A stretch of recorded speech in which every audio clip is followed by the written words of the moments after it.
Olá, vamos iniciar aqui a gravação dessa videoaula, tá? Fazendo parte das atividades da disciplina Macroeconomia 2.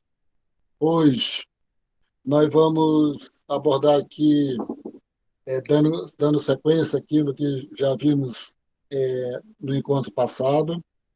O tema hoje é sobre mercado de trabalho, para dar os desdobramentos, devidos desdobramentos daquilo que foi visto, tá? Nos capítulos iniciais da disciplina sobre o modelo ISLM. Então, esse capítulo, essa apresentação hoje aqui é baseada essencialmente no capítulo do Olivier Blanchard, no capítulo 7, intitulado Mercado de Trabalho. Então, nós vamos fazer aqui essa apresentação, um pouco corrida, para que ela não possa se estender muito, mas de uma maneira que nós possamos atingir a maioria dos detalhes, a maioria das questões que estão abordadas dentro do capítulo.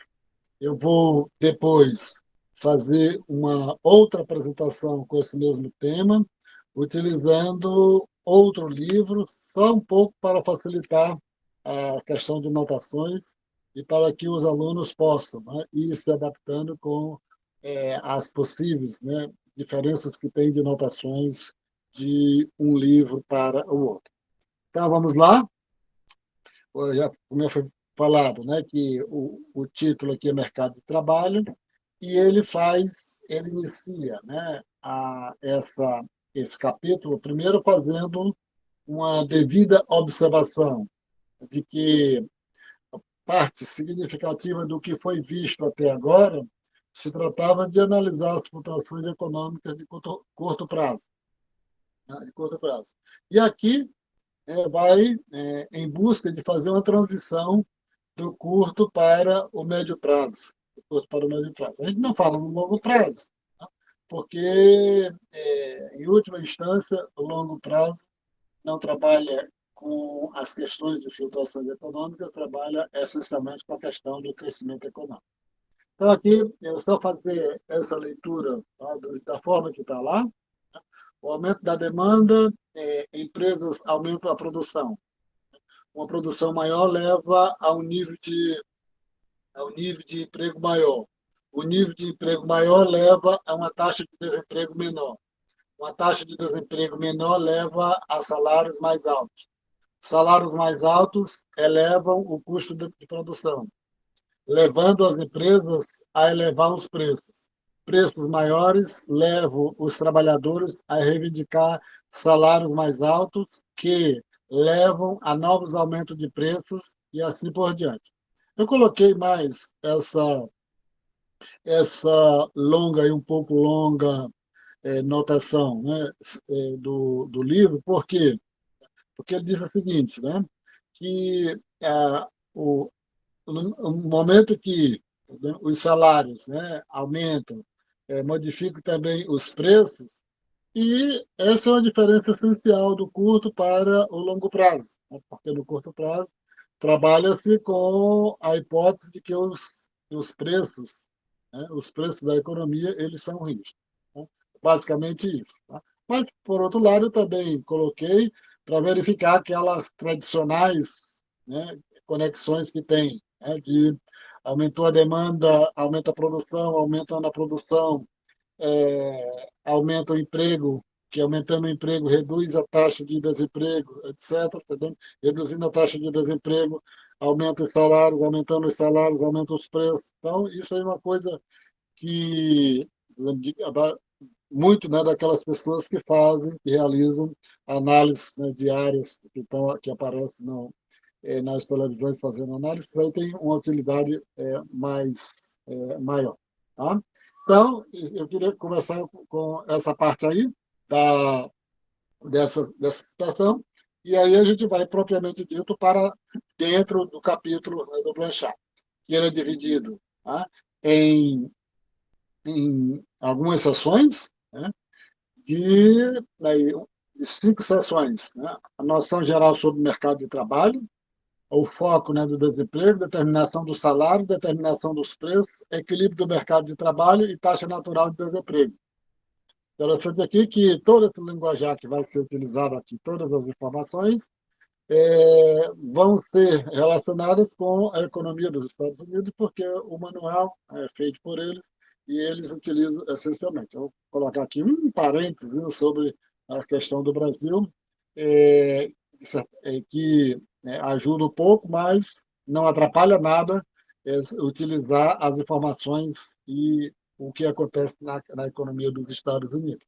Tá? Então, vamos para a primeira sessão. Nós somos um giro geral pelo mercado de trabalho dos Estados Unidos. Ele menciona as informações, né, da, da economia dos.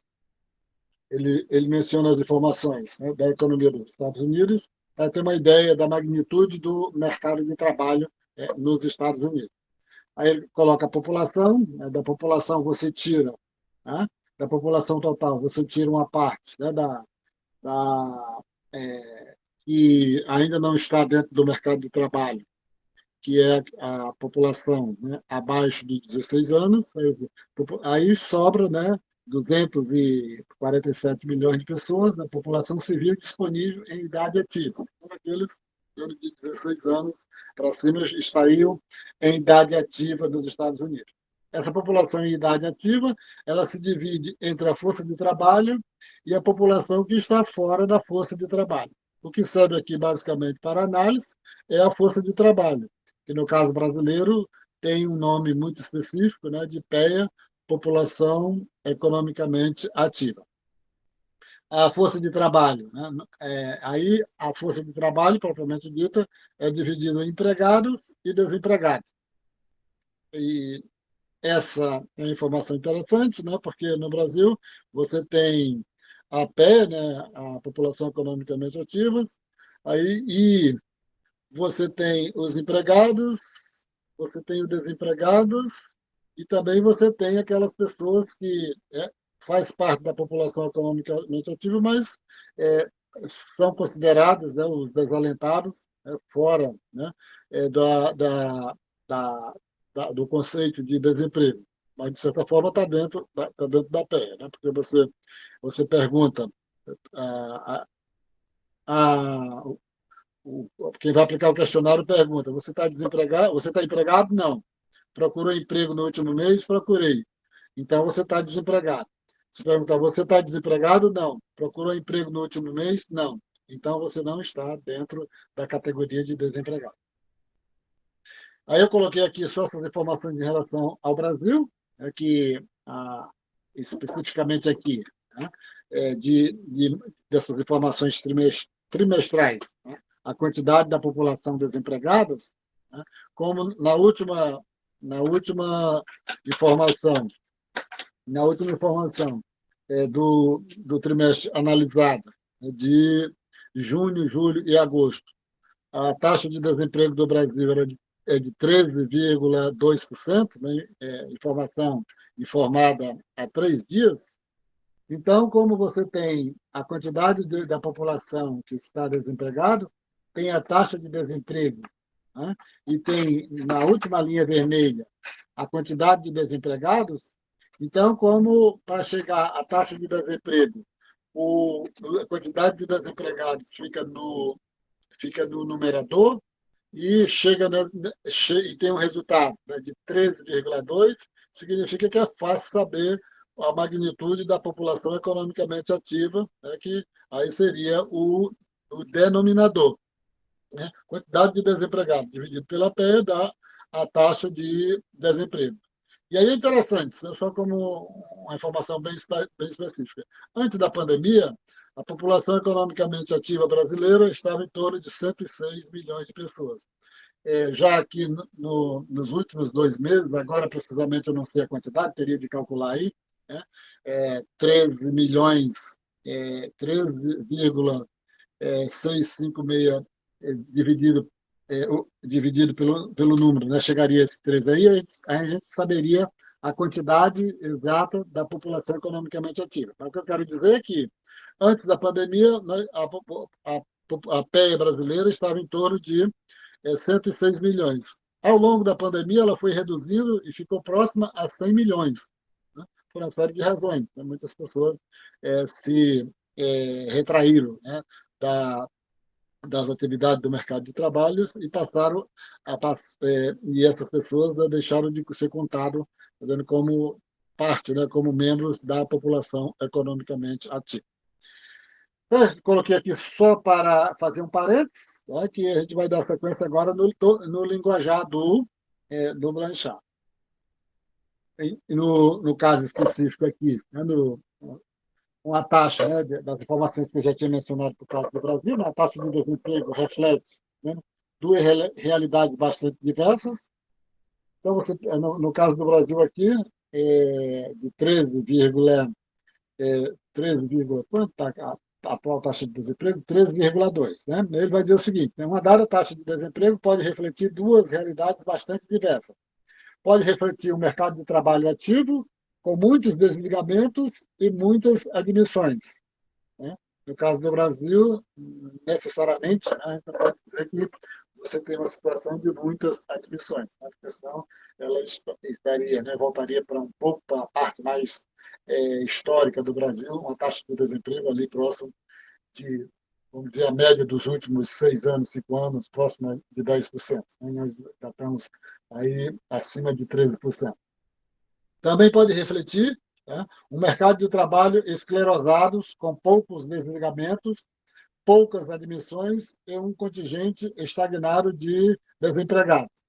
Essa é a parte aí que foi traduzida por esclerosados, né, geralmente é colocado, tá, com uma terminologia mais técnica dentro da macroeconomia, um tipo de mercado de trabalho que passa por uma situação de esterese, onde, quando você tem uma certa quantidade de desempregados, parte dessa população, quando passa muito tempo fora do mercado de trabalho, ela não volta mais para o mercado de trabalho por uma série de razões. As duas mais tradicionais seria um certo, vamos dizer assim, fadiga do próprio capital, parte do capital seria prejudicado durante o período de dificuldade da economia, e também, por outro lado, esse período grande que as pessoas passam fora do emprego, também pode ser que tenha muita dificuldade de voltar, porque perde contatos, perde uma série de elementos que são necessários para poder encontrar novamente um emprego. Para descobrir qual realidade está por trás da taxa de desemprego agregado, é preciso ter dados sobre a movimentação dos trabalhadores, né? E aí ele faz um quadro bem detalhado sobre a economia dos Estados Unidos, tá?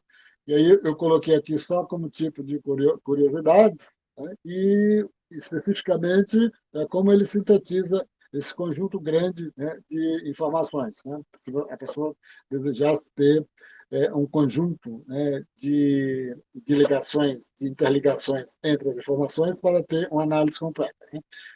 Ele coloca aqui, né, um diagrama, tá, onde ele vai mostrar as principais movimentações que acontecem na economia dos Estados Unidos, no mercado de trabalho. Primeiro, tem três tendências básicas, né?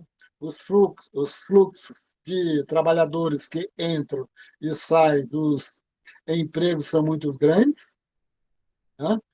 Isso principalmente quando a economia está numa situação um pouco de aquecimento, né? Porque quanto mais isso acontece, mais as pessoas mudam de emprego, porque tem mais segurança de que não vão passar muito tempo fora do mercado de trabalho. Os fluxos de entrada e saídas do desemprego são grandes em relação ao número de desempregados, né? Então, você tem, tá vendo? A entrada e saída, né, do desemprego, né, normalmente esse fluxo ele é elevado, né, considerando ali o número de desempregados. Há também, há também grandes fluxos de entrada e saída da força de trabalho, grande parte dela entrando e saindo diretamente do emprego. Aí, por vários motivos, né? Tem os jovens que estão entrando, você fosse considerado outro extremo, né? As pessoas que estão saindo por questões de idade, mas também tem muitas pessoas que saem do mercado de trabalho por outro motivo. Tá? E aí ele coloca aí tá, esses fluxos, né, de entrada e saída, né, a quantidade de empregados que existe, a população fora da força de trabalho, para considerar quem está entrando e quem está saindo. Então, na medida que vai consulta o texto, né, todas as informações estão sintetizadas nessas três tendências que ele colocou aí como mais expressivas do mercado de trabalho da economia dos Estados Unidos. Não se deve pensar no desemprego nos Estados Unidos como um reservatório estagnado de trabalhadores, justamente porque, dentro da magnitude, né, de desempregados que tem dentro da economia dos Estados Unidos, aí, pela informação que nós colocamos anteriormente, né, você tem uma grande movimentação de gente entrando, né, no campo de desempregado e gente saindo. Então, você tem uma movimentação muito grande, não é estagnada, não, geralmente não são os mesmos indivíduos que permanecem por muito tempo, tem um processo de renovação muito grande. Para a maioria dos desempregados, estar nessa condição é mais uma transição rápida do que uma longa espera entre empregos. Alguns daqueles classificados como fora da força de trabalho são, na realidade, trabalhadores desalentados. Né? Isso aí tem no Brasil, que, como eu falei um pouco atrás, quando você pergunta, né? Os entrevistadores do IBGE, quando eles perguntam se a pessoa está empregada, responde que não está empregado e faz a pergunta subsequente, se a pessoa procurou emprego no último mês, não, dizendo que não procurou, está dentro da categoria dos desalentados. É por isso que, às vezes, os economistas se concentram na taxa de emprego, que é a razão entre o emprego e a população disponível para trabalhar, em vez de se concentrar na taxa de desemprego. Que seria outra forma. Né?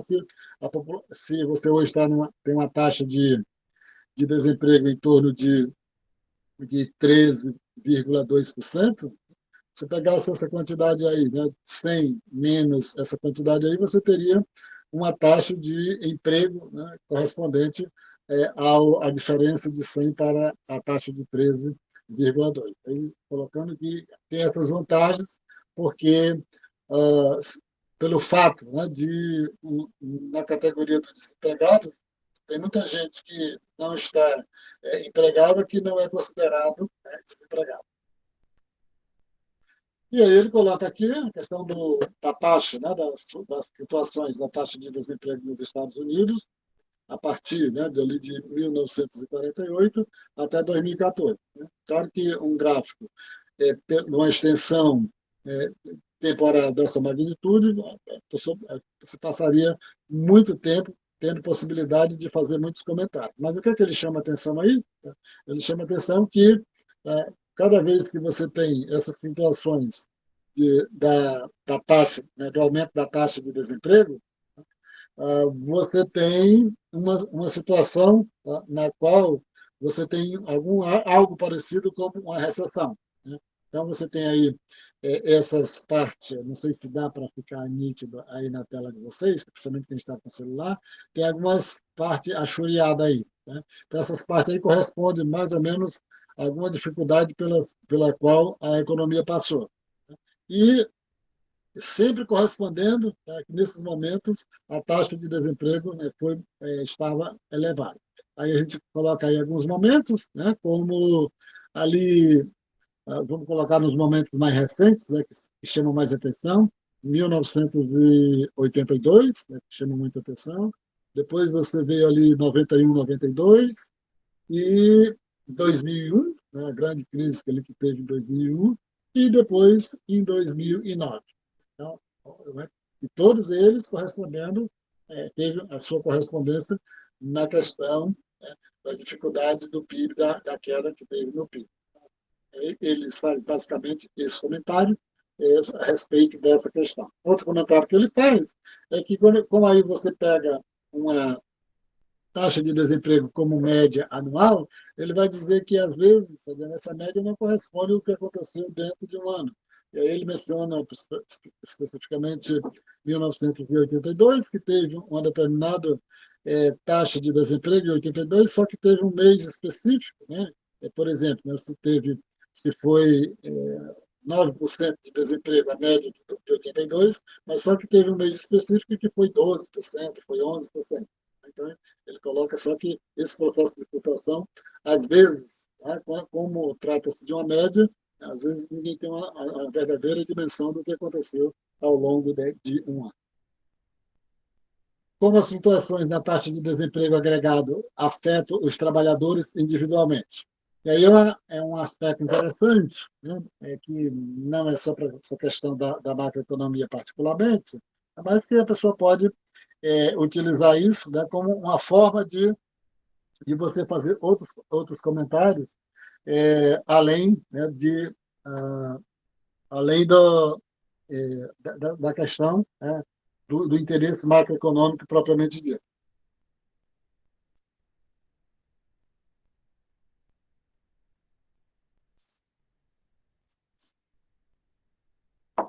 Eu vou dizer o seguinte, né, como a forma, né, que a taxa de desemprego afeta os trabalhadores. Esta é uma questão importante porque sua resposta determina dois efeitos. O efeito dos movimentos da taxa de desemprego agregados sobre o bem-estar dos trabalhadores individualmente. Tá? Então, e aí você tem uma longa discussão a respeito disso, né? Já que existe uma certa vertente, né, de análise que vai mostrar e não é, de certa forma, também é bastante ampla essa vertente.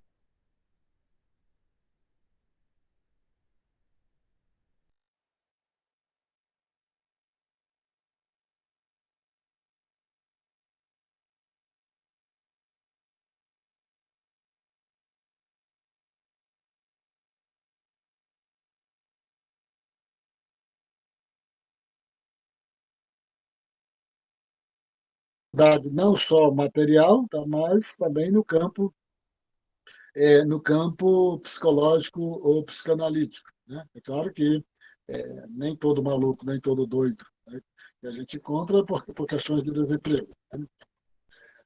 No nosso ambiente do dia a dia, a gente vê bastante gente com traços, né, de esquisito, né, em termos de personalidade esquisito, e que não é em decorrência do desemprego. Mas aqui a gente está tratando como é que as taxas pode ser utilizada as taxas de desemprego, né, para fazer alguma abordagem sobre o bem-estar do trabalhador. E o efeito, né, da taxa de desemprego, além de afetar o indivíduo particularmente, ele afeta uma coisa que é muito importante para o trabalhador quando está empregado, que é a sua remuneração. Né? Partindo do pressuposto de que uma maior taxa de desemprego faz com que pressione os salários, né, para baixo. Então, você tem esses dois pontos, né, que são um pouco centrais, no sentido de entender não, né, fazer uma certa discussão e abordagem sobre os efeitos da taxa de desemprego, né, em cada indivíduo, tanto no campo, né, do bem-estar especificamente, como no campo daquilo que do interesse dele quando está trabalhando, que a taxa de desemprego, mesmo os que estão empregados, são afetados, né, à medida que a taxa de desemprego pressiona a taxa de desemprego elevada pressiona os salários para baixo.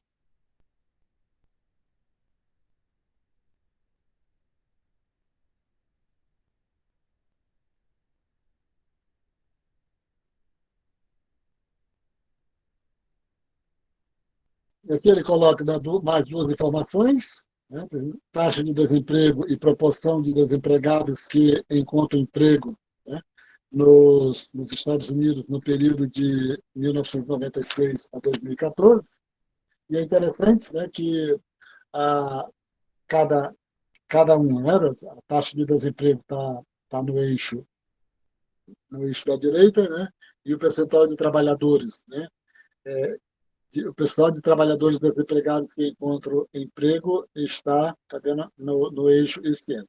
Aí ele vai mostrando que tem uma certa correspondência nos Estados Unidos, né? Na medida que aumenta o desemprego, aumenta a quantidade de pessoas que não encontram emprego. Então, isso é interessante, porque e é um detalhe específico, né, principalmente para as pessoas que trabalham, né, no campos governamentais, para ver o que, é que pode fazer para lidar com essa situação. Né, que dificilmente alguém, né, imaginar e fazer essa análise. E esse gráfico especificamente eu nunca vi aqui no Brasil, mas é claro que deve ter.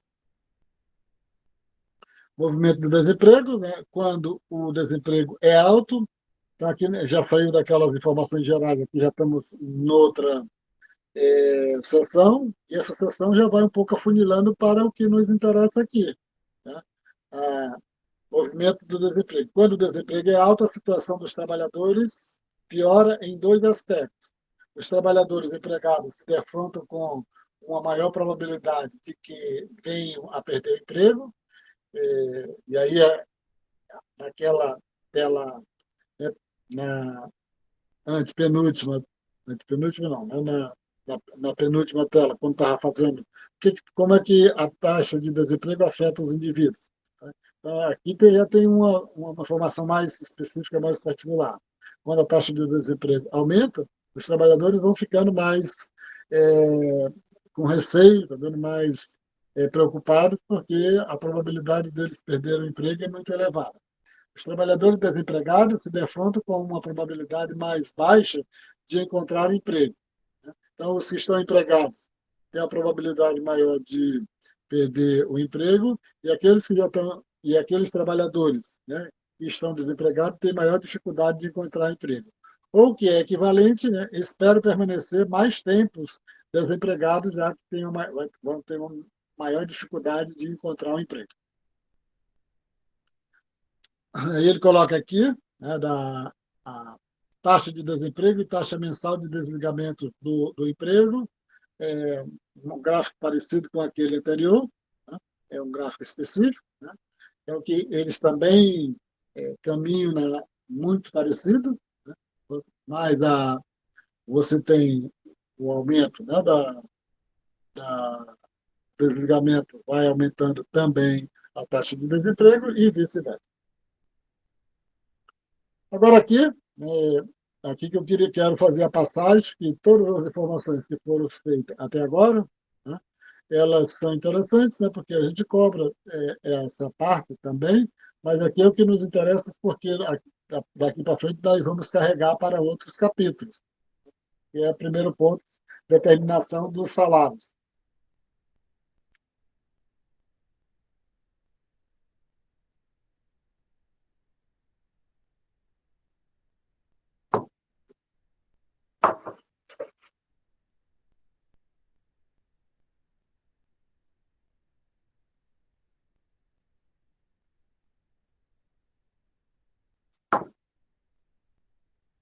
O que é essa,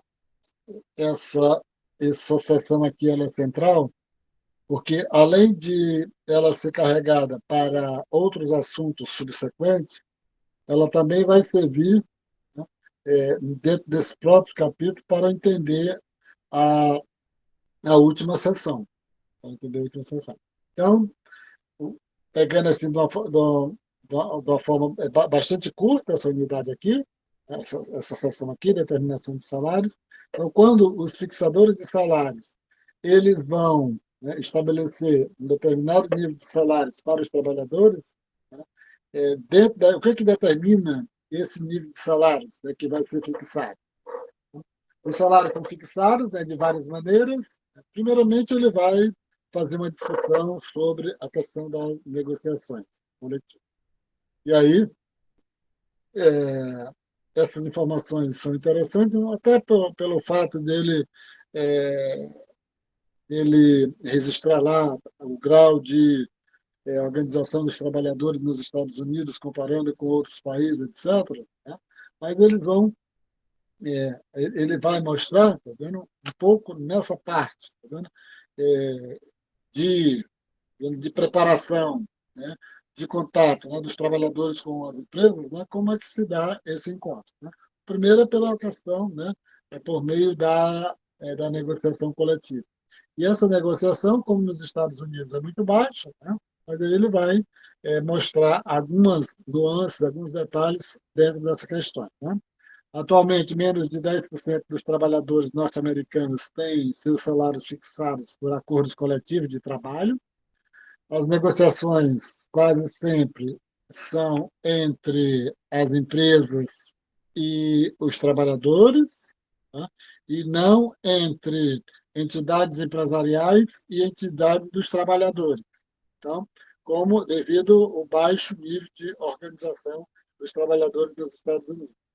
Então, basicamente, você tem, né, que essa parte de negociação, mas muito baixo, porque o nível de organização é baixo. Então, significa que a maior parte da fixação dos salários é dado, né, pelo encontro direto entre a empresa e os trabalhadores. E tem aqueles tipos de emprego, né, que a gente conhece muito, né? Os trabalhadores que nós somos atendidos basicamente diariamente, né? Os trabalhadores do McDonald's, né? Você vai numa lanchonete aí como KFC, etc., né? Que você tem aqueles jovens ali de 17, 18 anos, esse tipo de trabalhador, ele não tem poder, né, de chegar e falar em salário. Ele só faz se cadastrar e pega ou não aquele trabalho. Né? Porque se ele chegar lá, né, o Blanchard faz esses comentários. Né?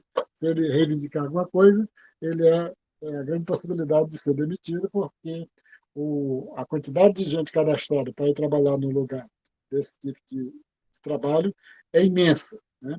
Então, é, significa que você, né, tem o, os salários fixados pelas empresas dos trabalhadores, os salários fixados por acordos coletivos e os salários fixados só pelas empresas, e é uma quantidade grande também, né, desse tipo de trabalho chamado de pegar ou largar. Para o restante, né, os salários são fixados, né, ou pelos empregadores ou pela negociação entre o empregador e os empregados individualmente. Não era o que eu estava falando. Pegar ou largar, né, são os restos. E aí ele coloca as três, faz um parênteses, né, que esse tipo de trabalho, pegar e largar, a empresa decide sozinha. Os recém-formados já têm a possibilidade de negociar alguma coisa com a empresa para acertar o salário. E os CEOs, né, das empresas aí já pode exigir um salário muito mais elevado. E fora disso aí, você tem as celebridades, né, do campo, né, dos artistas e no campo no âmbito, né, do esporte. E aí também ele diz que são trabalhadores que têm um poder muito grande de exigir o salário. Há também, né, grande diferença entre os países. Estava falando especificamente nos Estados Unidos, que a, a menor parte dos salários é fixada em negociações coletivas, depois tem, né, pelas empresas especificamente e entre as empresas e os trabalhadores. Aí ele faz comparação com outros países, né, que o nível de organização dos trabalhadores é muito maior no Japão, muito maior na Europa, etc. Tá? E significa que os salários são fixados, né, mais diretamente pelas empresas nesses locais, numa menor proporção do que nos Estados Unidos. Dadas as diferenças, é possível formular. Aí ele faz a pergunta, né?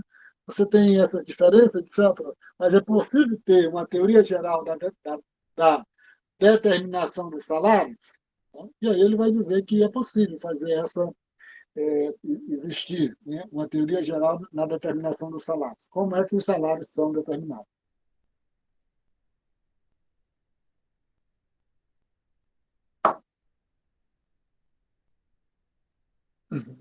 E E a partir daqui, né, que ele vai um pouco, né, para resolver o título da sessão, determinação de salários, né? Na medida em que ele está dizendo que é possível você ter uma teoria geral para entender a determinação dos salários, mesmo, né, que você tenha essa diversidade muito grande entre os países. Embora, né, as diferenças institucionais influenciem a determinação de salários, há forças comuns em ação em todos os países. E que forças são essas que possibilitam que seja possível, né, entender como é que os salários são determinados de uma forma geral, né, e não particular de país para país.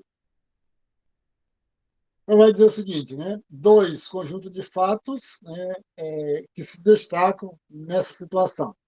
Os trabalhadores normalmente recebem um salário que excede o seu salário de reserva, né?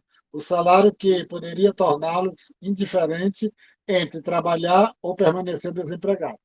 Então, o que ele está tá dizendo aqui, o primeiro, né, fato, né, que se realça dentro do processo de entendimento da determinação dos salários é que a remuneração dos trabalhadores geralmente é superior ao salário de reserva. O que significa esse salário de reserva?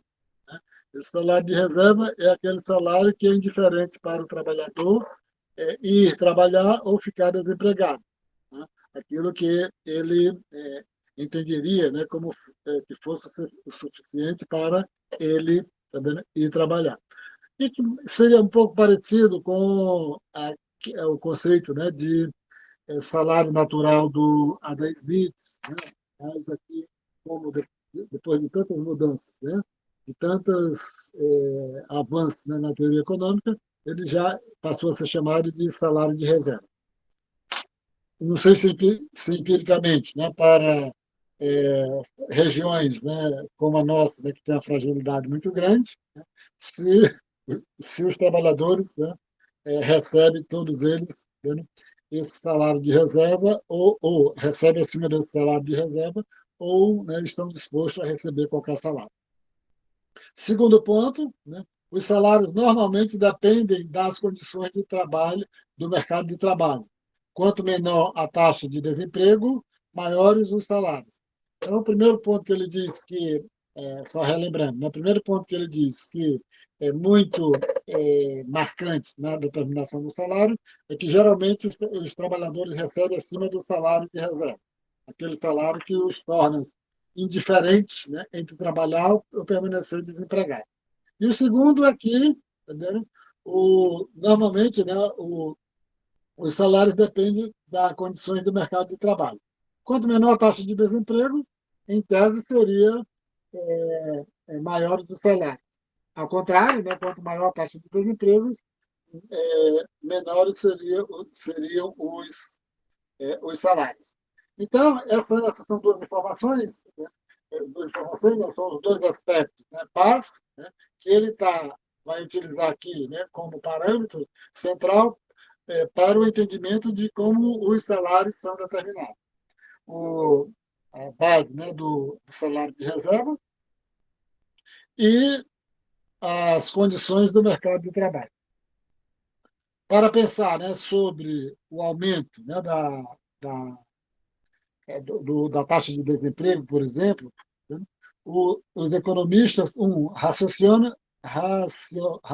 né, raciocinam que os trabalhadores sempre têm algum poder de negociação.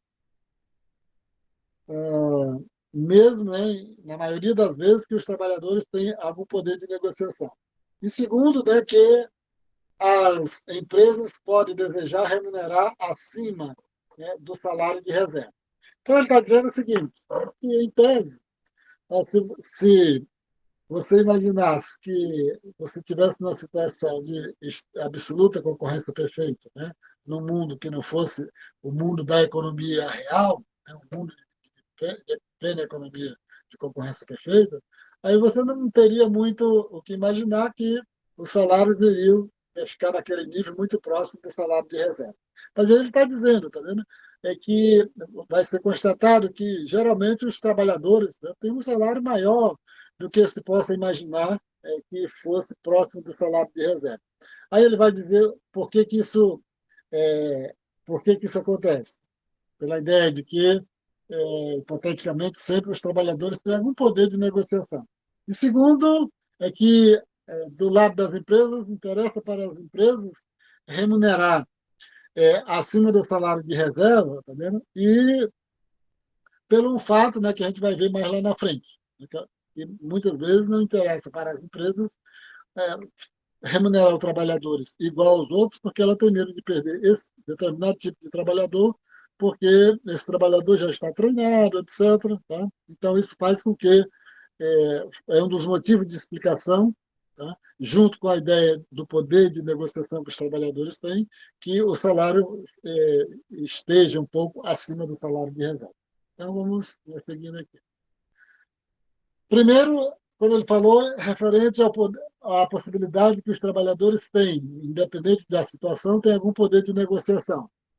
O poder de negociação do trabalhador depende. Né? Se o trabalhador tem algum poder de negociação, esse poder de negociação depende de quanto custaria para a empresa substituí-lo. Quanto mais ele possa ser considerado pela empresa como um trabalhador descartável, isso significa que atua negativamente para ele ter algum poder de negociação de salário. E a dificuldade de encontrar outro emprego. Tá? Então, os dois pontos, né, básicos, tá, que um pouco mede o poder de negociação do trabalhador. Tá? Ah, caso, né, seja custoso para a empresa substituí-lo. Segundo, tá vendo? Se aquele trabalhador acha, né, que tem alguma dificuldade de arrumar outro emprego. Se ele acha que tem facilidade de encontrar outro emprego, ele tem mais poder de negociação porque ele vai sair e vai encontrar emprego no outro local. Se ele tem medo tem receio de que não vai ser fácil encontrar outro emprego, significa que ele não vai querer sair, vai se subordinar um pouco aquilo próximo do que a empresa está ofertando para ele. Quanto maior o custo da empresa para substituir um funcionário, e quanto mais fácil para ele, para o empregado, encontrar outro emprego, maior poder de negociação terá. Né? Então, isso aí um pouco sintetizando o poder de negociação, tá? Dado, né, essas duas situações: o custo para a empresa em demitir o trabalhador e o risco, né, o receio de ser mais fácil ou não encontrar outro emprego por parte do trabalhador. Duas implicações dessa situação. O poder de negociação de um trabalhador depende da natureza do seu trabalho, né? Porque se o trabalho dele for um pouco qualificado, ele tem mais poder de negociação. E se for um trabalho que não exija tanta qualificação, ele vai ter menos, né, poder de negociação. Outro aspecto, né, além da natureza do trabalho, o poder de negociação de um trabalhador depende também das condições do mercado de trabalho, como já foi visto lá atrás. Né? Além da natureza do trabalho específico, as condições do mercado de trabalho também vai pesar no poder de negociação do trabalhador. Alta taxa de desemprego, menor força de negociação do trabalhador. Baixa taxa de desemprego, maior poder de negociação vai ter para o trabalhador. Segundo, né, então, o primeiro ponto aqui que foi falado, né, a respeito, tá, do, do a respeito das implicações que levam com que os trabalhadores tenham um salário maior do que o salário de reserva. Primeiro foi falado sobre o poder de negociação. E o segundo ponto, né, de respeito, né, ao desejo das empresas remunerar seus trabalhadores acima do trabalho de reserva. Então, foi falado sobre a questão do poder de negociação, agora vamos para a questão do salário e eficiência, que explica um pouco o desejo que as empresas têm de fixar um salário bem acima do salário de reserva. Então, o que significa o salário eficiência? Né? Independentemente do poder de negociação dos trabalhadores, as empresas podem desejar pagar mais do que o salário reserva. Indiretamente, indiferente, né, trabalhar ou não, né?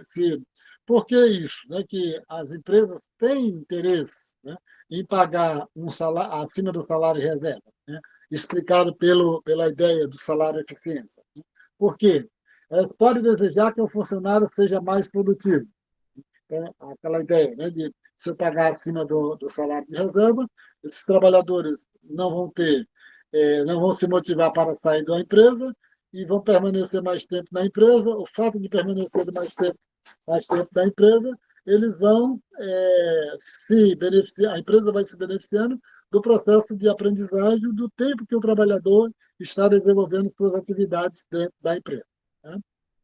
O segundo, né, aspecto, né, que explica, né, o salário, o salário eficiência, né, o interesse da empresa pagar um salário acima do salário reserva, além da questão, né, de se beneficiar do processo de aprendizagem do trabalhador, de respeito, né, que o salário acima do salário de reserva torna a permanência dos funcionários financeiramente atraentes. Né? Então, significa que ele, além da empresa, né, o fato de se beneficiar da aprendizagem do trabalhador, evita, né, também que tenha um grande nível, né, de rotatividade na empresa, porque financeiramente não interessa para os trabalhadores saírem, já que estão ganhando muito além do salário de reserva, um pouco, né, visto da perspectiva da empresa, né, pelo conceito de salário de eficiência, né, que é explicado por duas questões, dois aspectos, né, o salário de eficiência. Pelo processo de aprendizagem que a empresa se beneficia pelo maior tempo que as empresas e os trabalhadores passam dentro da empresa, e segundo, tá vendo? O segundo aspecto, tá vendo?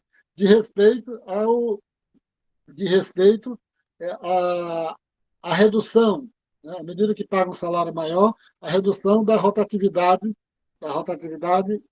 do turnover, né? Que é chamado de turnover, dos trabalhadores na empresa. E isso reduz, além de reduzir custos, também bom para as empresas, porque pelo motivo acima, né?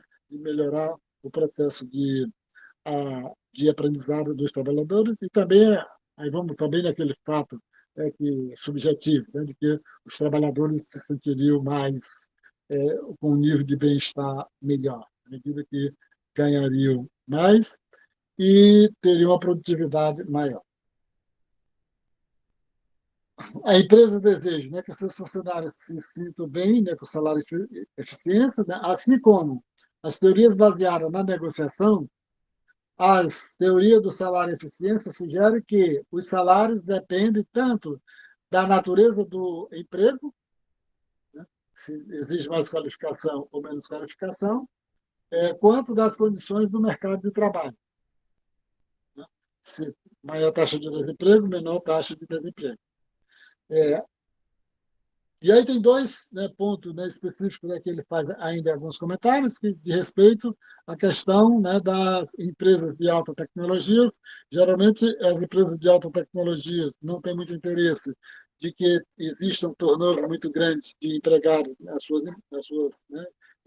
nas relações de trabalho, porque isso está dando, de certa forma, dificulta o processo de aprendizado e é melhor para eles pagar um salário melhor, né, nas empresas de alta tecnologia do que pagar um salário baixo, correndo o risco, né, de terem trabalhadores mudando de emprego de forma constante. As condições do mercado de trabalho afetarão o salário, aí é o fato, né, que taxa de desemprego maior pressiona o salário, né, para baixo, taxa de desemprego menor pressiona o salário, né, para cima. E aí, feitas essas observações, né, ele vai mostrar, tá vendo, de uma forma um pouco direta aí, na equação, como é que a explicação da determinação do salário. Na discussão, né, sobre a determinação do salário, né, sugere a seguinte equação, que o salário nominal ele é igual ao preço esperado multiplicado pela taxa de desemprego e a variável abrangente. Verificar as três variáveis aí que determinam o salário nominal. Né? Então, o salário nominal agregado depende de três fatores: o nível esperado de preços, a taxa de desemprego, o U, a variável abrangente, né, o Z, representando todas as outras variáveis que podem afetar o resultado da fixação de salário. E aí, só para verificar, né, assim que o salário, né, independendo do preço, do nível esperado de preço, multiplicado pela taxa de desemprego e pela variável abrangente, então, quanto maior a taxa de desemprego, como a gente já vinha falando anteriormente, menor é o salário, quanto maior a variável abrangente, maior é o salário. Né? E aí ele explica essa questão da variável abrangente, mostrando tá, a questão do salário mínimo, a questão do seguro-desemprego, como é que isso aí, de certa forma, atuaria, né, no sentido de restringir a redução, né, do salário. Aí ele vai, né, fazer um comentário um pouco, dá para chegar lá no final da fórmula, né, da equação da determinação do salário, né? Ele vai dizer o seguinte, né, que por questões, né, de facilitar aqui o entendimento, né, ele vai dizer assim que para entender, né, por que o nível de preço, né, afeta os salários, mas primeiro ele vai fazer alguns comentários e para voltar à equação, né?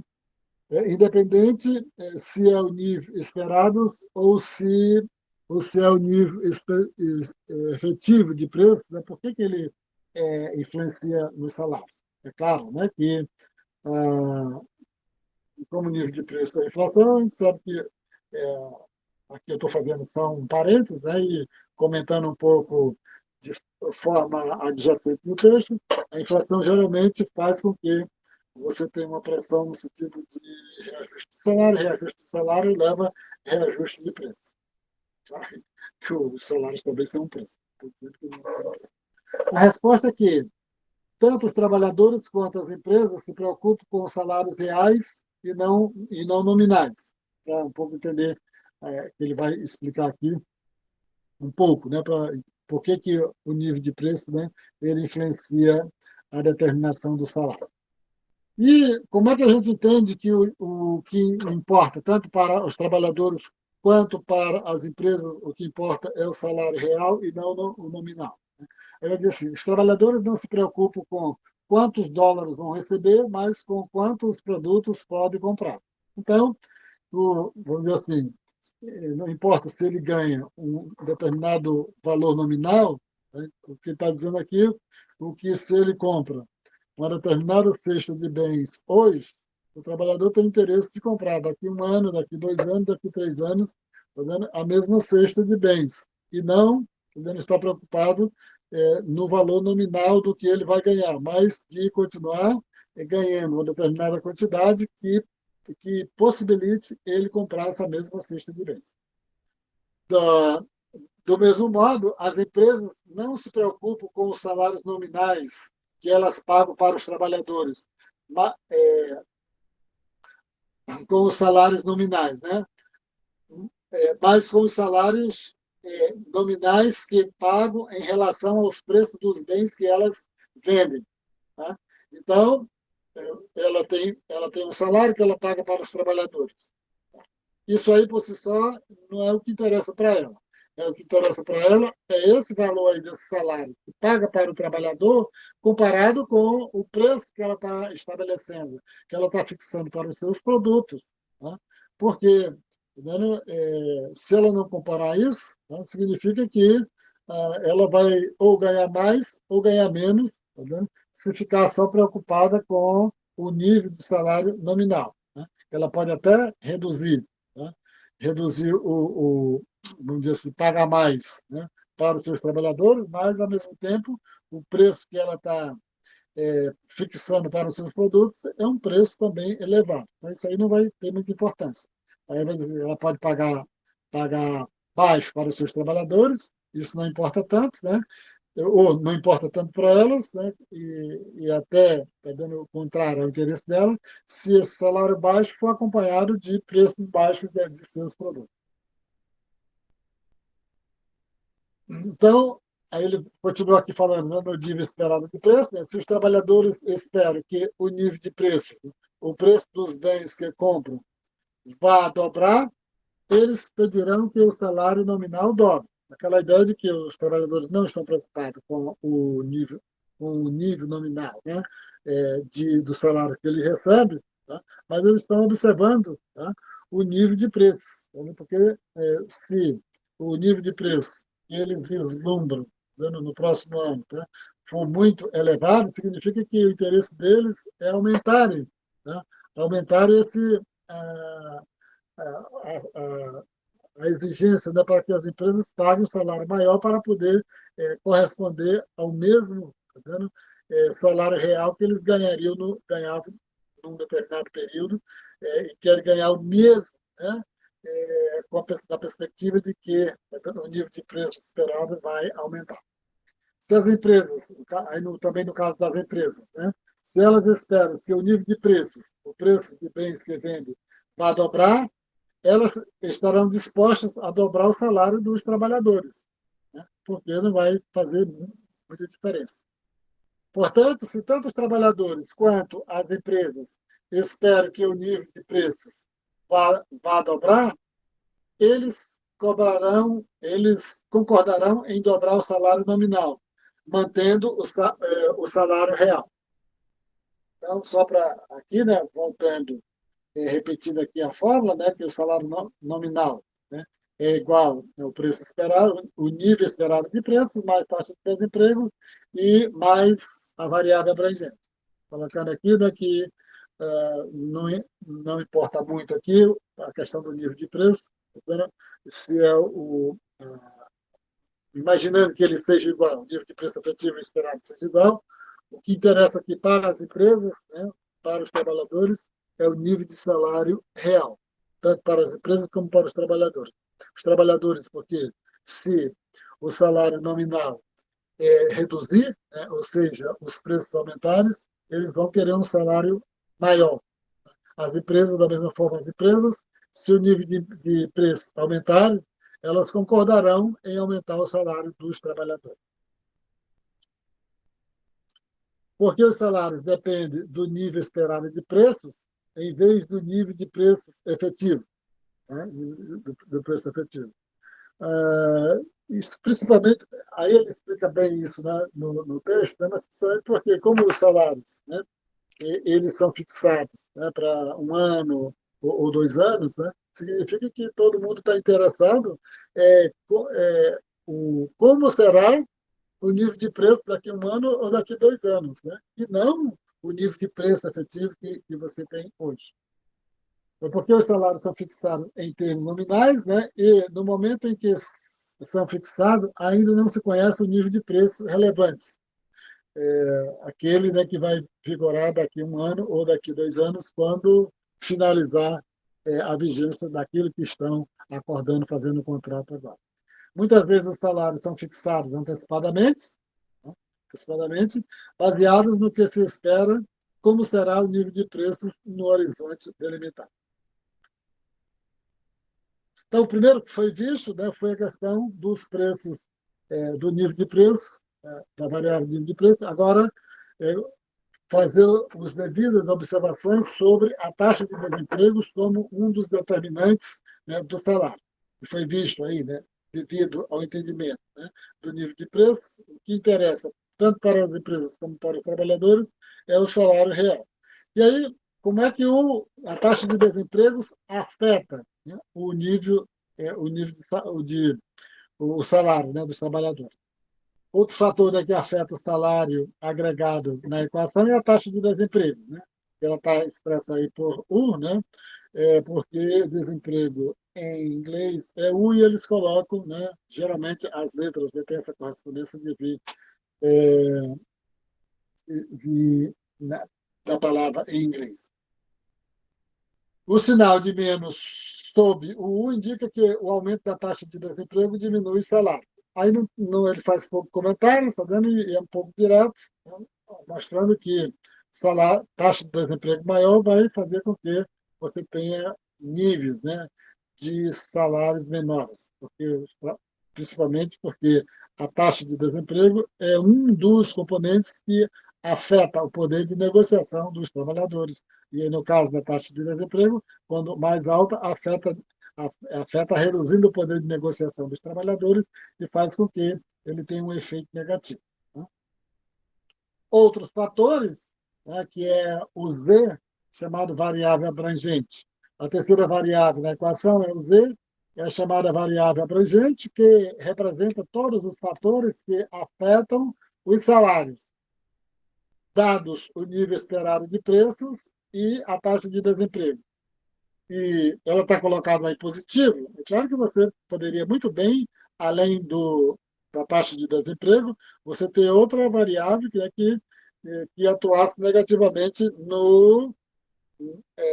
para baixar o salário. Mas para a simplificação, ele está colocando todos os exemplos que eles mencionam na variável abrangente que atua positivamente para o salário, ou seja, que não pressiona o salário para baixo, como a taxa de desemprego, o aumento da taxa de desemprego influencia para baixo a taxa de salário, né? O nível de salário. Aí, quais são os exemplos, né, mais comuns que ele discute dentro do livro? É o seguro-desemprego.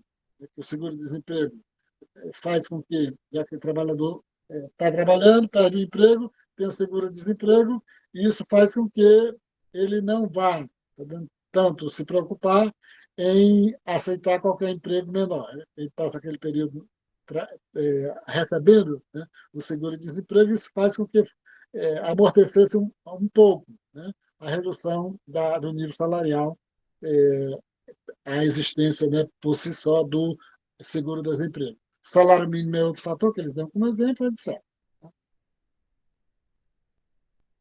Por convenção, né, definindo o Z de modo que um aumento dessa variável implique um aumento do salário. Então, quanto mais forte for a variável abrangente, mais positivamente vai afetar o nível de salarial.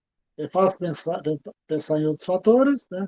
Um aumento do salário mínimo, ele dá um exemplo que vai atuar positivamente. Eu já falei da questão do seguro-desemprego, e aí a gente pode passar. Né? Não tem nenhuma questão de dificuldade. Então, só voltando aqui, tá? A questão como é determinado o nível de salário. Tá? Nível esperado de preços, nível esperado aqui, nível esperado de preços, taxa de desemprego e a variável abrangente. Agora vamos passar para determinação dos salários. O que determina os salários? Vimos o que determina os preços. Então, aqui estamos só o que determina os preços agora. Né? Então, o que determina os salários é nível esperado de preço, taxa de desemprego e a variável abrangente. Agora vamos para a determinação do salário. Os preços fixados pelas empresas dependem dos custos incorridos. Então, você passa, o que determina? Né? Se você fosse lá para contabilidade de custos, né, você fazer a compilação, né, de todos os custos que a empresa incorreu para produzir o produto, e isso, né, faria com que, tá, chegasse, né, ao valor aproximado, né, do preço daquele produto. Aqui, como está trabalhando em termos agregados, você vai, esse objeto, vai ser necessário algumas simplificações, e aí não vai ter aquele entendimento, né, da contabilidade de custo dentro de uma empresa. Né? Então, os custos, né, dependem, por sua vez, né, da natureza da função de produção. Aí ele vai utilizar direto, né, uma função de produção, o que significa, né, a função de produção. Né?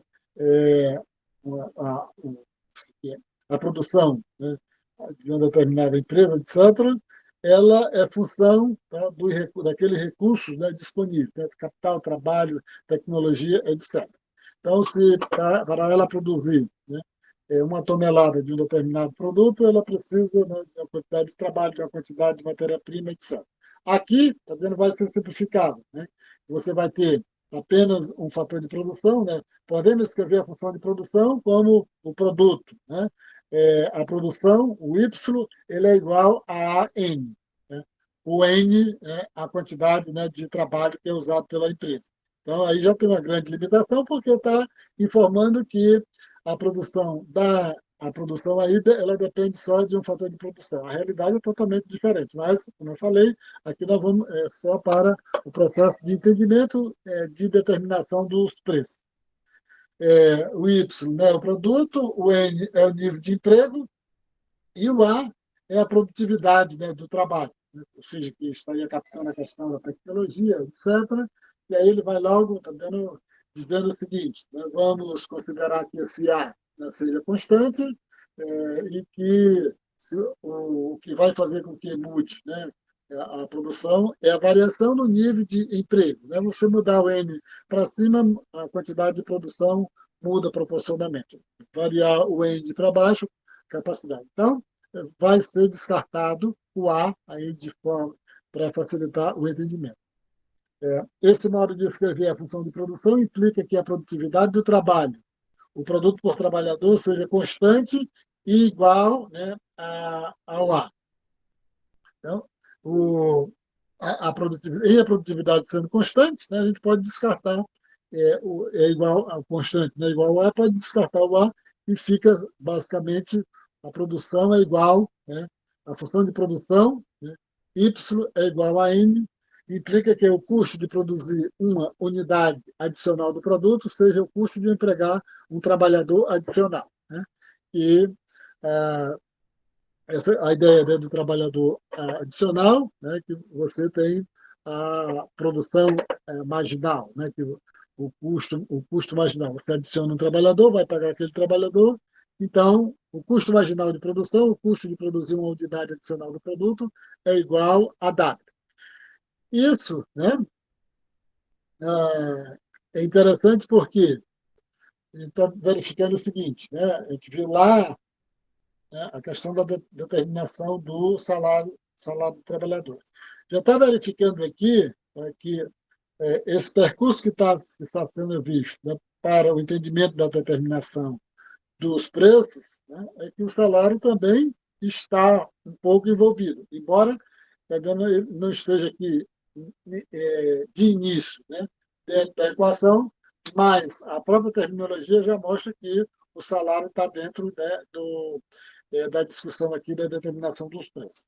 Então, a função de produção é Y, né, igual a N, né, que a produção depende da quantidade de trabalho. Se houvesse concorrência perfeita no mercado de bens, né, é, ou seja, né, se estivéssemos no mundo não real, né, no mundo imaginado da economia, o preço de uma unidade do produto seria igual ao custo marginal. Ou seja, né, porque o custo marginal seria igual ao próprio preço, né, propriamente dito. Né? Então, se como o custo marginal corresponde a uma unidade adicional de trabalho que vai ser adicionado, né, na produção, esse custo adicional é o próprio salário, e o salário seria igual ao preço.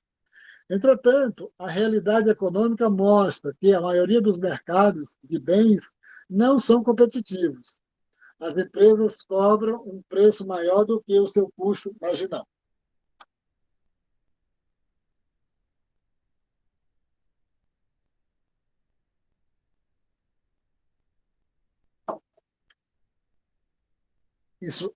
Essa é a maior parte, né, vamos dizer assim, da realidade, né, do mundo econômico, que determina a dinâmica do funcionamento da economia, né, não é um mundo econômico competitivo. Então, todos aqueles empreendimentos que trabalham no campo da competição perfeita, no campo onde o preço é igual ao salário, né, esse tipo de empreendimento ele não tem uma relevância muito grande para explicar a dinâmica do funcionamento da economia. Né? São empreendimentos, né, não vou chamar marginal, né, mas é porque está fora, né, do núcleo de importância da economia. O que ele está dizendo aqui é que aquilo que realmente importa para a economia, tá? Não os preços, eles não são determinados, tá? A partir, tá vendo? Da ideia de que o preço é igual ao custo marginal, de que o preço é igual ao salário. Porque as empresas acrescentam, né, um valor a mais além do custo, dos custos que são incorridos para produzir as mercadorias, né?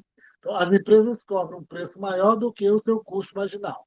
Então, como é que fica? Né? Que o preço das empresas, que o preço que as empresas fixam, ele é igual a 1 mais o M multiplicado pelo custo marginal, multiplicado pelo salário. E o que é esse M? Né? Em que M é a margem, o markup do preço sobre o custo. Tem toda uma história interessante, né, a respeito, né, de quem elaborou a teoria do markup, né, que até então ela não estava dentro da teoria econômica, ali na década de 30, né, e quem tiver interesse depois, eu falo, né, o autor e tudo, algum livro interessante, porque quando a gente pega isso dentro dos livros, né, dentro dos manuais, a gente não tem a mínima ideia, tá vendo, como o trabalho, né, que os autores fizeram e realizaram, que foi a curiosidade que levou eles a fazer essa pesquisa ali na década de 1930, né? O Hall e o Hitt. Então, os preços, né? Preço é igual a 1 mais a margem, 1 mais o markup multiplicado pelo custo marginal ou o salário. Só verificando aqui, tá? Então, passamos por dois pontos, né? Que determinação dos salários. Salário é igual o nível esperado de preços multiplicado pela taxa de desemprego e a variável abrangente. E o nível de preço, né, é igual a 1 mais a margem multiplicado pelo custo marginal, ou 1 mais a margem multiplicado pelo salário.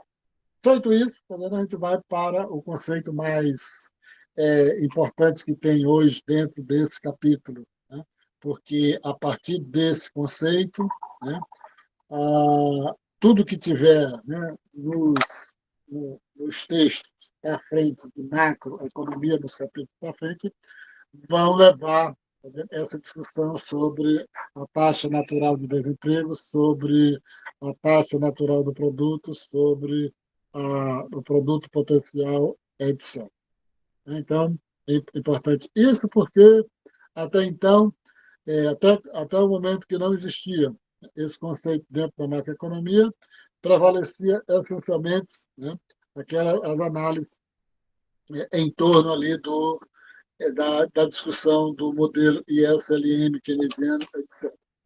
E a entrada, né, do conceito da taxa natural de desemprego veio um pouco, né, quebrar a espinha dorsal daquilo que o Keynes deixou como legado na macroeconomia.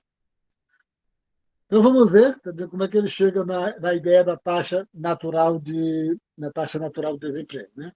Enquanto, né, não estudarmos as expectativas, ele faz essa observação que, justamente, aqui, primeiramente, ele vai expor, né, o conceito de taxa natural de desemprego.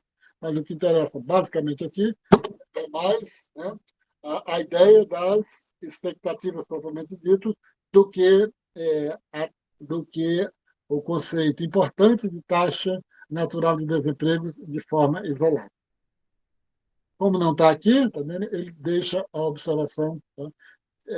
E para que fique alerta, né, de que as expectativas vão passar a ter um papel fundamental, né, no processo, tá vendo? Como ferramenta de análise das situações econômicas.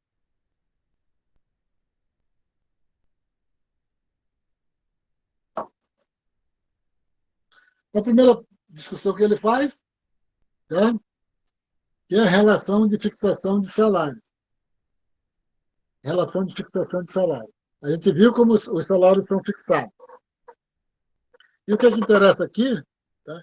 Interessa fazer uma associação entre a determinação dos salários, a determinação dos preços com a taxa de desemprego. Então, o que se vai fazer aqui essencialmente é isso.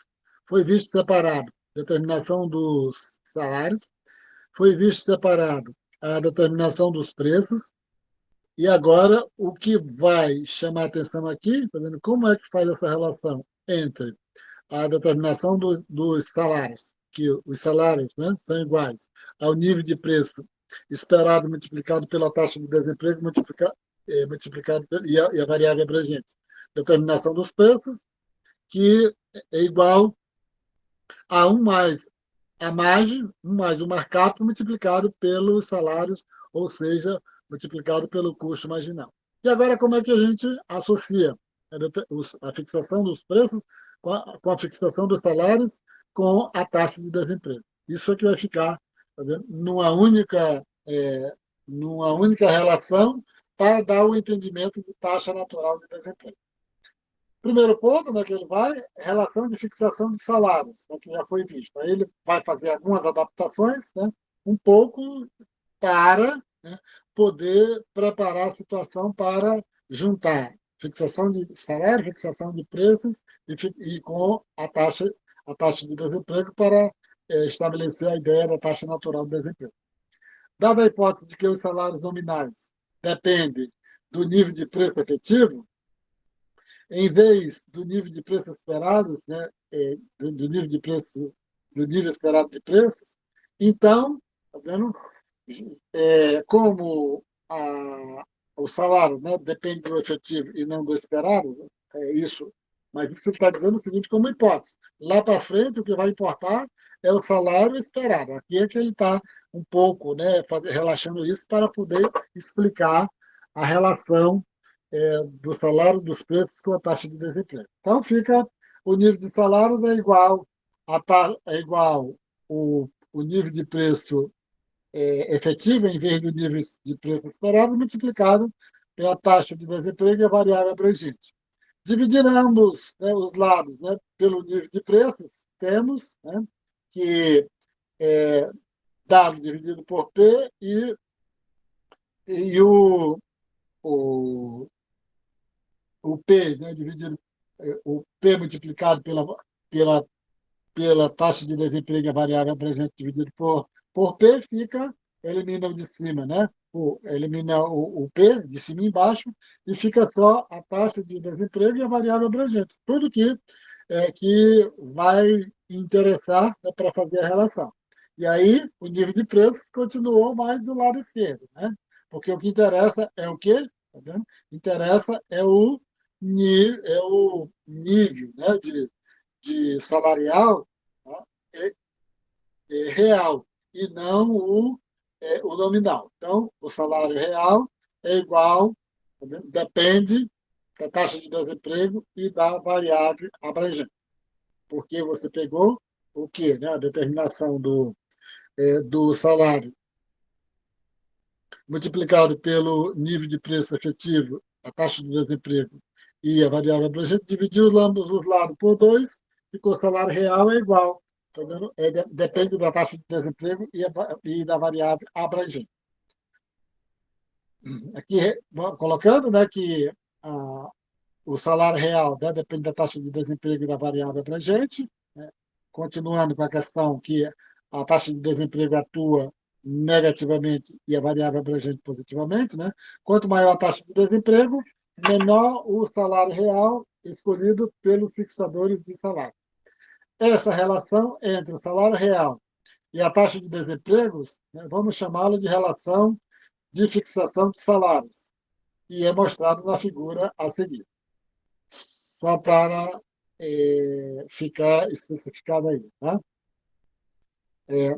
A relação de fixação de salários, que é a relação entre o salário real e a taxa de desemprego. Preste atenção que está faltando aí a fixação de preços. Então, você já tem duas dimensões essenciais aí, tá vendo, no entendimento. Assim. Essa relação entre o salário real e a taxa de desempregos, né, chama-se de relação de fixação de salários. E é esse primeiro conceito aí que vai servir para quê? Ele vai servir para o entendimento do conceito de taxa natural de desemprego. Tá? Então, a relação, né, de fixação de salários, está mostrando aqui, quando, né, a taxa, né, de desemprego, né, ela tem uma relação negativa, né, com a determinação do salário real, está mostrado aqui no nível de, no gráfico aqui, nesse gráfico aqui. Então, você tem aqui, né, no eixo vertical, você tem o salário real, no eixo vertical você tem o salário real, no eixo horizontal você tem a taxa de desemprego. Tem a taxa de desemprego. Como a taxa de desemprego atua negativamente, né, sobre o salário real, significa que a curva, né, da relação de fixação dos salários, ela é negativamente inclinada. Ela é negativamente inclinada. Então, está mostrando aí, né, que você tem a curva negativamente inclinada, mostrando a relação entre o salário real e a taxa de desemprego, que é chamado de relação de fixação de salário. O que está faltando aí agora é o outro conceito, né, de relação de fixação de preço. Implicações, né, da determinação de preço. Se dividirmos, então vamos agora, né, já vimos, tá dando a relação de fixação de salários, agora para a relação de fixação de preço. Tá? Se dividir ambos os lados, né, da equação de determinação de preços pelo salário nominal, né, teremos. Tá? Então, você tem qual é a equação, né, que você tem de, de determinação dos preços? Preço é igual a 1 mais a mais multiplicado por W. Se você dividir ambos os lados pelo W, você vai ficar, né, com P sobre W, e do outro lado você vai eliminar o W, né, de cima e de baixo, então você fica com 1 mais a mais. Então, P sobre W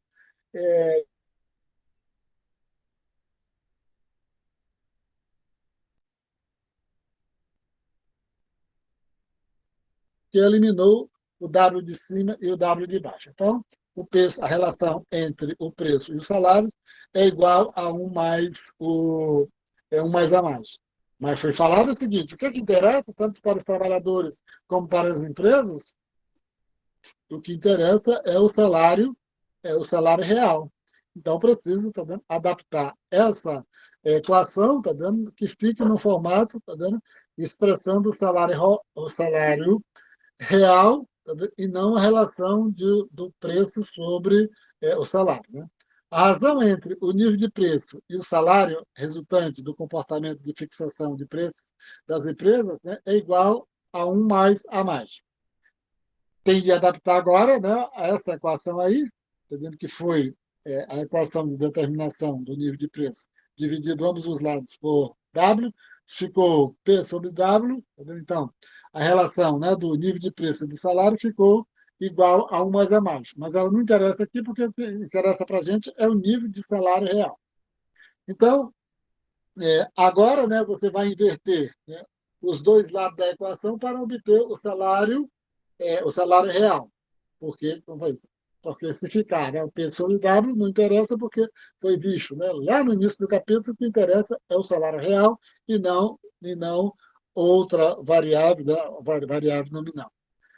Agora, né, invertendo ambos os lados, você vai ficar que o salário real ele é igual ao inverso, né, de 1 mais a mais. Então, a gente já tinha visto lá na, na relação de fixação dos salários, né, que o salário real é igual à taxa de desemprego, né, e a variável abrangente. Aqui a gente está vendo a mesma coisa, né, que na fixação dos preços, tá vendo? O salário real é igual a 1 sobre, tá vendo? A 1 mais a mais. Só para pegar as duas situações. Uma da fixação do salário, outra sobre da relação de fixação de preço. De fixação de preço. A relação de fixação do salário ficou: salário real é igual a, depende da taxa de desemprego e da variável abrangente, tendo como análise principalmente a taxa de desemprego. E aqui, na relação de fixação de preço, você tem o salário real é igual a 1 sobre a margem. As decisões de fixação de preço determinam, né, o salário real pago pelas as empresas.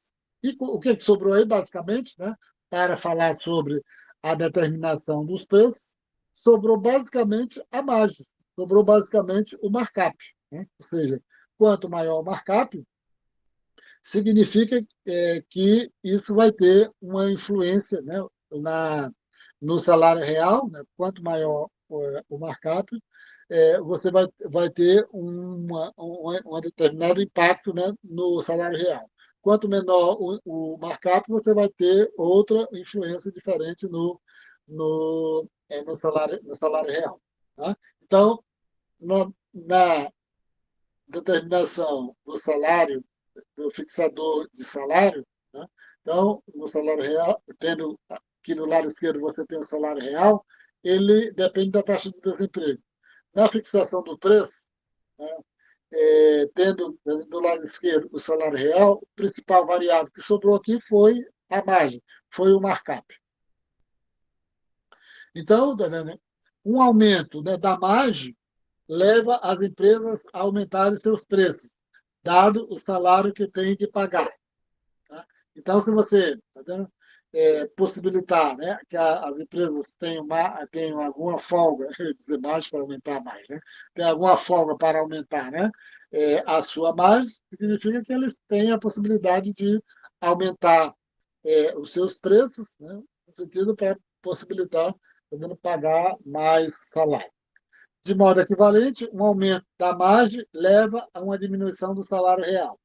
A relação de fixação de preços na equação anterior é mostrada como a linha horizontal, PS, de preços, em inglês, né, price setting, na figura passada. Então, vamos aqui, né, voltando aqui na figura, a gente viu primeiro, tá vendo? A relação de fixação de salários, né, que tem um comportamento negativo, dado que a taxa de desemprego atua negativamente sobre o salário nominal, ou sobre o salário real. Já a curva, né, de relação de fixação de preços, né, sobrou basicamente a margem. Né? Então, para um determinado nível de salário real, né, determinado nível de salário real, as empresas, tá vendo? Sempre preocupada com o salário real, o que acontece? Se elas aumentarem mais a margem, tá vendo? Significa que eles podem aumentar os preços, né? Aumentar os preços. Se eles reduzirem, né, a margem, tá vendo? Eles podem reduzir os seus preços. Tá? Tudo isso, tá vendo? No sentido considerando, né, que o que interessa é um determinado nível de salário real.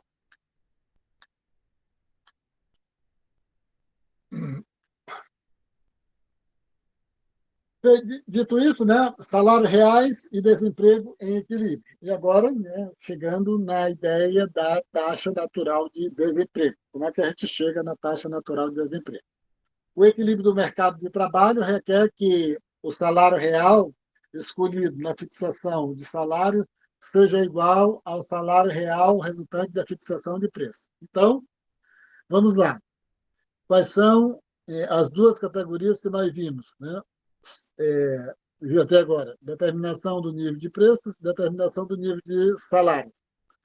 Ambos, tá vendo? Em ambos, o que interessa é o salário real. E aí a gente vê o seguinte, tá vendo? Como é que determina, né? Qual é os mecanismos, quais são os instrumentos que mais influenciam, tá vendo? Na determinação do nível de salário, né? Na determinação do nível de salário. Nesse caso aí, tá vendo? Salário real, né, W sobre P é igual, né, depende essencialmente da taxa de desemprego. No campo, né, da fixação do fixador de preços, né? W sobre P, tá vendo?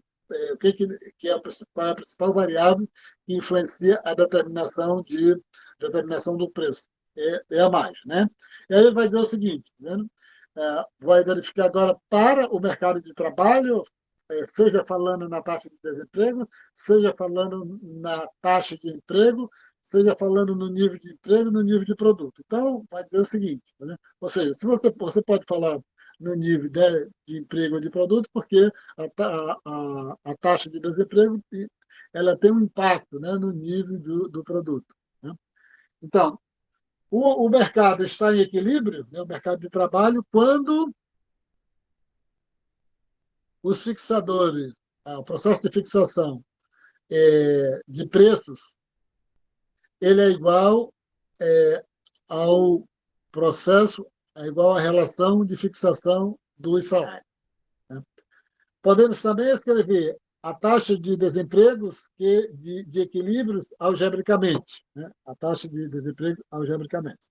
Então, vamos pegar aqui, vamos pegar aqui, que nós temos assim, podemos também escrever a taxa de desemprego de equilíbrio algebricamente.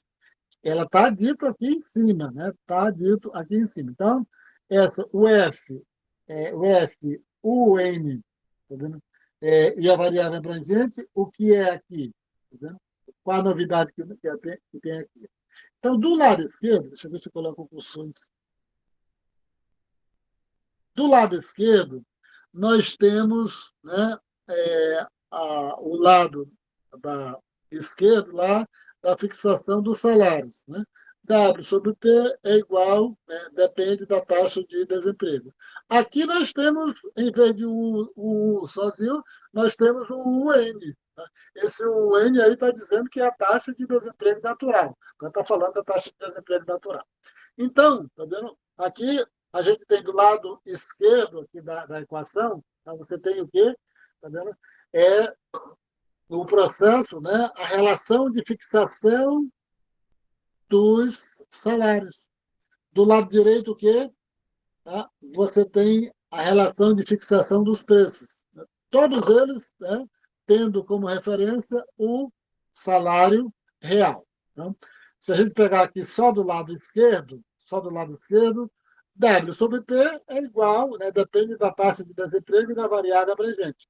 Do lado direito, W sobre P é igual a 1 sobre 1 mais a margem. Aí você substitui aqui, né, a relação de fixação do salário do lado esquerdo é igual à relação de fixação dos preços do lado direito. Essa igualdade, né, está dizendo, está vendo, quando ela é igual, você tem uma situação de equilíbrio, né, do mercado de trabalho, você tem uma situação, né, de taxa de desemprego, taxa natural de desemprego. Ele faz toda uma discussão sobre a palavra natural aí que não nos cabe aqui fazer essa discussão. Né? A taxa de desemprego de equilíbrio, né, o UN, é tal que o salário real escolhido na fixação de salário, lado esquerdo da equação, é igual ao salário real resultante da fixação de preços, lado direito. Tá? Então, entender isso aí, que vai ter como desdobramento os outros capítulos, é essencial. É essencial. Sendo que, né, aquilo que eu sempre faço, aqui eu falo, né, que vocês vão encontrar isso explicado de maneira diferente, né, dependendo do manual que esteja sendo adotado. Eu vou tratar isso no livro aqui do Blanchard e vou também dar a mesma aula, né, em algum momento, sobre o mesmo assunto, no outro livro, um pouco para verificar as maneiras, né, pouquinhas nuances, né, para dizer a mesma coisa. Aqui o que deve, né, ser referenciado, que deve ser lembrado, e isso aí é o chamado, né, chamado o conceito, né, de taxa natural de desemprego. Ou, visto de outra maneira, tá, você pode dizer que a taxa natural de desemprego ela também pode ser entendida também como a já que uma determinada taxa de desemprego corresponde a um determinado nível de produto, né, essa taxa natural de desemprego ela corresponde a uma determinada taxa natural de produção, uma taxa natural, né, de renda da economia. E, dito isso, né, vou dizer o seguinte, tá dando? Você mostrando que você está falando agora, né, que tem uma taxa natural de desemprego, significa que a, a taxa efetiva de desemprego pode não ser igual à taxa natural de desemprego. E aí, o que quer dizer isso? Né? Que vai ser verificado, né? Noutras situações, né? Noutras situações na qual toda vez que você tiver uma taxa natural uma taxa de desemprego efetivo, entendeu? Em algum ponto que não seja taxa natural, ela sempre vai gravitar, ela sempre vai se aproximar da taxa natural de desemprego. Então, aqui está a mesma equação, né, do, do salário, o salário real, né, o salário real dos dois lados, né, um expressando, tá, a relação da fixação de salário, outro expressando a fixação da relação, né, de preço, né, a taxa de desemprego de equilíbrio é a chamada taxa natural de desemprego. As posições das curvas de fixação de salários e de fixação de preços, e, portanto, a taxa de desemprego de equilíbrio depende tanto de Z quanto de M, tanto de Z como de M. Isso pode afetar, mas sempre, sempre, né, um pouco entendendo que a força aí também tem uma força muito grande essa palavra natural. Sabendo que o autor não discorda, né? O autor do manual que nós estamos utilizando, ele não concorda, né, com o uso da palavra natural, né? Porque isso dá uma ideia de natureza, está dando uma palavra muito forte, né, para o que está se tratando. Salários reais e desemprego de equilíbrio, um nível de desemprego maior é necessário para fazer. Aí está só fazendo aquelas relações que a gente já viu anteriormente, né? Como é que o nível de desemprego afeta, né, na questão do salário. Um nível de desemprego maior é necessário para fazer os funcionários aceitarem um salário, né, real menor, levando a um aumento da taxa natural de desemprego. Fatores como a generosidade do seguro-desemprego ou a legislação antitruste dificilmente podem ser vistos como resultados da natureza. Aqui ele já está comentando, né, de que os fatores que afetam o nível de equilíbrio do desemprego, né, por ter a palavra natural, ele está dizendo, né, que tem algumas coisas que não dá para ser entendido como algo natural. Isso sim é algo que está na própria dinâmica de mudanças de política, né, que são adotadas dentro da economia. Pelo contrário, né, reflete várias características da estrutura da economia. Por essa razão, um nome melhor para a taxa de desemprego de equilíbrio seria taxa estrutural de desemprego. Mas até agora esse nome não prosperou. Não pegou. Então era isso, né? Aqui que eu queria fazer a apresentação, tá, sobre esse capítulo, né, do mercado de trabalho, que ele discutiu, né, na primeira sessão.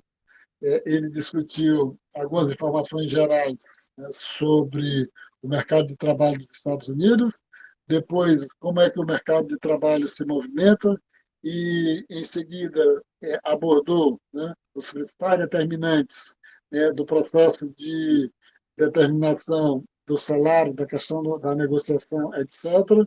Também falou a respeito, né, da negociação propriamente dita, de que nos Estados Unidos você tem um nível de negociação, de organização muito baixa, fazendo com que a maior parte da fixação dos salários é dado, né, entre a empresa e o trabalhador diretamente e a partir da empresa de maneira unilateral para uma quantidade grande de emprego, né, principalmente naqueles empregos onde, né, os jovens se cadastram ali nas grandes redes, né, de fast foods, né, como o McDonald's, KFC, etc., onde você tem uma lista muito grande, né, de cadastro ali e é praticamente impossível, né, um trabalhador, um moleque daquele, né, que trabalha ali dentro daquele fritando batata, né, fritando frango, caso do KFC, etc., reclamar de quanto está ganhando, né?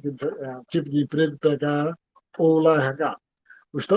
As celebridades, eles falam que tem, né, tem um poder muito grande de negociação, os CEOs, né, das empresas, né, também podem, né, os altos executivos têm um poder de negociação, mas também, na maioria dos casos, né, as empresas estabelecem, né, os preços de forma unilateral. Depois foi visto a determinação dos salários, depois a determinação dos preços, para chegar aqui no conceito de taxa natural de desempregos, que é um conceito essencial para o que, nesse formato aqui do livro do Blanchard, é tratado nos capítulos na sequência. E mesmo, né, não aparecendo, né, o conceito de taxa natural de desemprego está por trás, né, é, dos modelos do Banco Central, de determinação da taxa básica de juros, etc., está dizendo que não é o caso mencionar aqui, está dizendo porque isso só em outros assuntos, né, que a pessoa vai verificar como é que esse conceito, né, está relacionado com a ideia, né, de que da taxa natural de desempregos, né, que implicitamente, né, explicaria parte daquilo que influencia, né, o Banco Central aumentar ou diminuir a taxa de juros. Então, seria esse ponto aqui. Eu vou começar a desligar isso aqui, o que está ligado.